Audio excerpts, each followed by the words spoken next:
Avec le jeune Ahmed, Luc et Jean-Pierre Dardenne reviennent en compétition pour la 8e fois. Leur héros est un garçon de 13 ans qui tombe sous l'emprise d'un imam radical. Une fois de plus, les deux cinéastes belges plongent au cœur de la réalité contemporaine. Marie ? Oui, alors avec un film sur un sujet brûlant, politique, enfin même effarant, hein, pour tout dire. Et en même temps, eh ben, on est bien chez eux, on est bien dans le cinéma des Dardennes. Alors c'est l'histoire d'un enfant.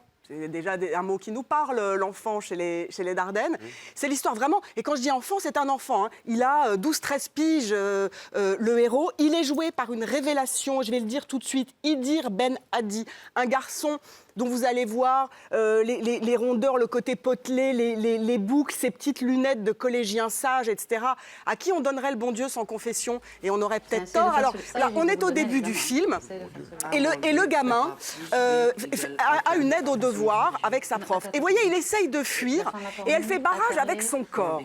Voilà. Elle le retient. Pour s'en sortir, il donne la bonne réponse. Et puis très très vite, comme elle quitte le champ et qu'il a enfin le champ libre, vous voyez, chez les Dardennes, toujours, on est caméra à l'épaule, on est au plus près des gens et on suit leurs mouvements. On le suit tellement qu'on accroche le cartable. Et puis c'est une fuite. Et tout à coup, on se dit, mais qu'est-ce que c'est que cette poursuite, en fait, qui s'engage entre le gamin et cette voix? Et comme la caméra s'arrête, on se dit, bah, c'est fini, il est parti. Mais hop, elle le rattrape. Tu veux toujours pas me serrer la main? Et elle le coince. Et elle le coince au point qu'elle va refermer la porte, mettre son bras pour l'empêcher de sortir. C'est lui qui t'a dit de plus me serrer la main. Et on comprend, dès le départ, un vrai musulman serre pas la main d'une femme. L'enjeu du film. Et tous tes copains dans la classe qui me serrent la main, c'est pas des vrais musulmans? Non. Et ça finit sur un nom et un gamin qui s'échappe. Et dès le début du film, on sait qu'on est mal. Cet Angelot, ce petit garçon tout joufflu, tout mignon, à qui on voudrait faire des gros bisous là sur ses joues, eh ben, il ne peut pas serrer la main d'une femme. D'ailleurs, on pense un peu à Rosetta, là, en vous écoutant parler, qui était leur premier film à avoir une palme d'or. Alors, faut se souvenir. Et qui suivait les errances aussi. Absolument. Il faut se souvenir, Rosetta, 1999. Cronenberg est président du jury, il découvre Rosetta, le film a la palme et le prix d'interprétation pour une révélation, elle aussi, hein, Émilie Dequesne. Et je vous ai apporté un petit extrait de Rosetta, parce que j'ai revu, du coup, Rosetta, là, pour arriver chargé à bloc. Ouais, on ça voit. se voit que je suis énervée. On ne parlera pas de substance, alors, regardez, on n'est pas comme ça. Vous voyez comme on est à nouveau, voilà, près d'elle dans cette lutte. C'est Rosetta et sa mère. C'est Rosetta dans la précarité totale du camping où elle vit. Et puis, on est... Voilà, au plus près d'elle, dans l'obscurité étouffante de cette caravane. Où t'as eu ça? Et elle dit, où t'as eu ça? Et on ne sait pas de quoi elle parle parce qu'on reste sur elle. Oui, les gens chez qui j'allais chercher les vêtements. Et on va enfin comprendre. Pourquoi t'as pas refusé? Sa mère, elle a récupéré un morceau de poisson. Je les répare et moi je les vends. Et c'est tout le combat de Rosetta, c'est de dire on n'est pas des mendiants.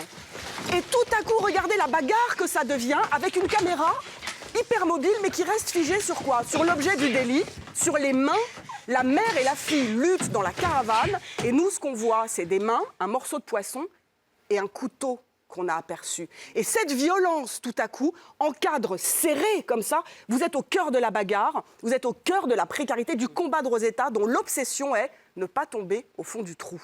C'est passionnant, hein. En tout cas, ce parallèle est passionnant. Et alors, le public qui va se précipiter pour voir le jeune Ahmed reverra Rosetta et regardera ces deux films. Et vraiment, voilà, 20 ans. Il le reverra où, Rosetta? Je vous pose la question. Au hasard Balthazar. Sur MyCanal. Vous allez dire que je suis corporel, mais c'est quand même assez impressionnant. Mais qu'est-ce que la vie est bien faite. Il y a une sélection de 20 palmes d'or en ce moment.